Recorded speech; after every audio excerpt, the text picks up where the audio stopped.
Hello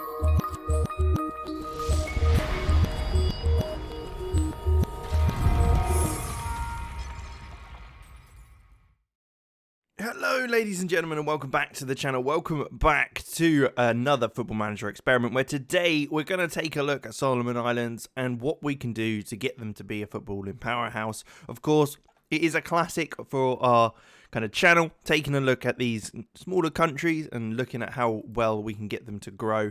As you can see, with every team in the division of the Solomon Islands, I have given them full training facilities, junior coaching, youth recruitment. It's all there. So hopefully they should be able to get some good information and good support with regards to prospects and that sort of thing. If we take a look at the Solomon Islands, though, we can see they currently sit in 143rd in the world. So it'll be interesting to see how they grow. We will be going for a few years, so it's going to be a good chunk of time. But let's jump ahead and take a look at the first round. All right, so we're in 2025, and we can already see that in the world rankings, they've shot up a lot of places. So they're up to 129th.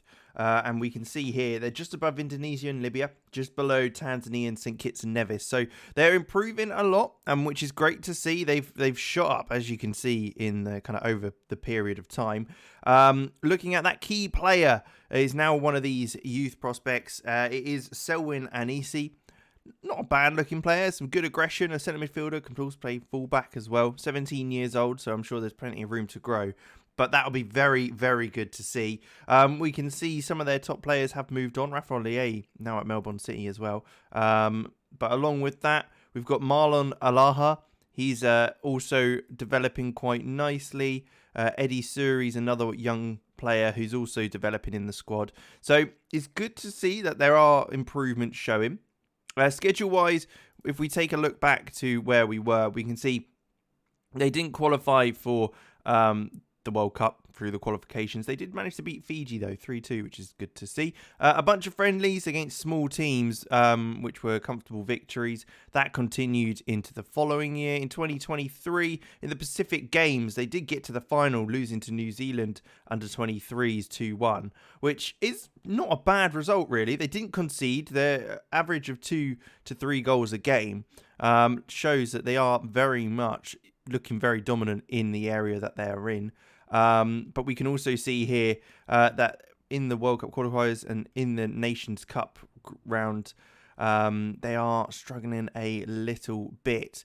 Now, if we step forward again, it continues with the World Cup qualifier and that sort of thing. So there's ups and downs. They have obviously certainly improved world ranking wise. Telecom S League, who's been winning that one? So obviously back originally, it was the likes of Henderson Eels and Solomon Warriors. Solomon Warriors have won the last 3. So obviously very, very good there. And we can see here that Central Coast have been topping the table at this stage. The league itself sitting in 4th place behind the likes of Papua New Guinea, Fiji and New Zealand. So it'll be interesting to see if that increases as well. But we'll jump ahead again another good chunk of time and see if there's any more improvements. And things have continued to improve. 113th now in the world rankings. Will they be able to break into that top 100? I think there's every possibility they could. They're now above the likes of Guyana, Georgia, just below Mozambique and Tanzania. So they're getting into places where it's a lot more likely that they're going to be competing. Oceania-wise, it looks like they're second in the rankings, behind obviously New Zealand. So that's very good to see that they've now overtaken the likes of Tonga and that sort of thing. We can see Jimmy Keener has actually moved to Mainz in Germany on a free from Central Coast, but he's played a couple of games with the second team. 20 years old, 11 caps and 6 goals for Solomon Islands, and he's wanted by Bayer Leverkusen as well. So he looks a pretty decent player, and I think that is certainly something that they'll be looking to grow with. Selwyn Anisi as well, he's gone to the likes of Meizu in China, £28,000, but he's played a lot of games and performed very, very well out there in that centre midfield, so that's very good to see. He's still their key player. Patrick Laffa, I butchered that. I do apologise. But he's very good, sitting central midfield, defensive, 50 caps, 5 goals at the age of 30. So looking good there. So very, very interesting to see, certainly, looking at that. If we take a look at the schedule, though, how have they got on? Let's not spoil it for us, or try not to anyway. We can see there's obviously a few friendlies that have go on. In the Pacific Games, Group B, they did get knocked out in the third place playoff, unfortunately, by Vanuatu, so they finished 4th in that one. OCE Nations Cup, not managed to do too well, but they did manage to beat New Zealand in the World Cup qualifying 3-2, which is good. That's very, very good indeed. Did end up losing to New Zealand again and Papua New Guinea, but did end up getting a win over them, which obviously then led to the first leg of the final against Fiji, where they actually won. So they made it to a World Cup, which is absolutely incredible, to be quite honest. Not something that I'd have expected. But they unfortunately played Denmark and Uruguay, 2 of the better teams as well. And they did lose 4-0 and 2-0.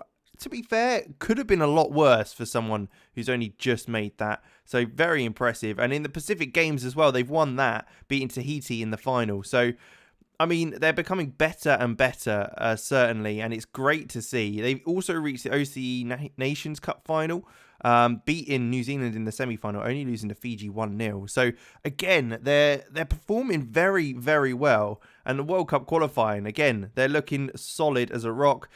Pacific Games final, they've managed to win that one as well. So, again, beating New Zealand's under-23s. It's very impressive, I have to say. I can't quite believe that they actually got to a World Cup. Maybe that's why they've shot up in the rankings so well. So that's great to see. Looking at the Telecom, it's Marist as well that have been competing with Solomon Warriors, and the likes of Central Coast, who won it for a couple of years. But Solomon Warriors looking to be top of that table, that's for sure. Looking like a good side. 4-4-2 is their go-to. Still looking very good with all those other stats. And, I mean, it's a great logo, I have to say. Their badge is fantastic. But very, very impressive indeed. If we take a look at the schedule, what is it like with Champions League and stuff? I guess they don't reach that, but there's obviously a competition there where they came second, losing to Marist as well. But there you go. That's another round. So let's jump again to see any further. Can they break that top 100 world rankings? Or is that kind of the limit for where they go? Let's take a look. And here we are, our final jump, and they have made it to the top 100. They're 94th, in fact, so a little bit even further in. Let's take a look at who they are nearby, as that gives us a good understanding. Equatorial Guinea, Comoros, Philippines, and just above them, Albania, Togo, and Zambia. So some good sides, and they're creeping ever closer to New Zealand. So, I mean, if we gave them a few more years, maybe they'd actually even be in that, beating New Zealand to the top of the Oceania kind of group of nations. But great to see. Let's jump back then and take a quick look at how things went for them.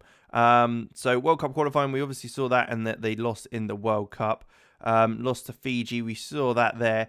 Nations Cup, OCE Nations Cup, they lost in the semi-final to Tahiti 2-0, which is a bit of a shame. Then World Cup qualifying, the only team they lost to and drew to was New Zealand. But it did get them through to the World Cup, where they faced France and Costa Rica as well, losing 6-0 to France, so not a great outcome there. But 5-1 to Costa Rica, again, conceding 5's not great, but Solomon Gagami, that's not a real player, I think that's from a other save, managed to get the goal for them to score in the World Cup for the first time. What a player as well. He's very, very loyal to Solomon Warriors. Some good average ratings as well. Banging in the goals. 155 goals in 319 games. That's not bad at all. If we keep jumping ahead, we can see won the Pacific Games final again against the likes of New Zealand under-21s, and lost in the OCE Nations Cup final to New Zealand 2-0. So again, they've done very, very well to get to another World Cup and perform actually pretty well in it. I say pretty well in it. They did get battered, but it's a showing. It's a good showing for them, for such a small nation as well. Very, very impressive. If we take a look, though, key player Jimmy Keener is the player to keep an eye on, and he looks very, very nice. Obviously, was at Mainz, as we saw, and is a striker, wanted by the likes of Paris FC, Arminia Bielefeld, and St. Pauli, currently at Dresden. So, I mean, a player that is playing in Europe is a good sign for the team. Eddie Amasia is another one that's been caught the eye at Guadalcanal in Solomon Islands. Bit of a different club. And yeah, a couple more there as well that have moved abroad, Meizu along with them. So very, very interesting. Let's take a look now at the competition itself, the league. How did they end up doing? They have finished as the most reputable nation in the Oceania reputation groups, league of leagues. So that's very good to see. Past winners, I mean, it's kind of stuck with Marist and Solomon Warriors. Solomon Warriors mainly taking complete dominance over that, which I don't think is much of a change to how it was before. But there you go. I mean, quite the performance. I'm very impressed, I have to say. Getting to the top 100 is obviously a bit of a feat anyway in itself, but also reaching 2 World Cups and not being outshone too much in the first one, at least, was very good to see. But there you go. We will leave it there. Thank you very much for watching. Make sure you leave a like, subscribe to the channel, and of course, leave a comment down below of any other experiments or any other ideas you've got for me, and I'll be more than happy to do them in the future. But till then, thanks for watching, and I'll see you in the next one.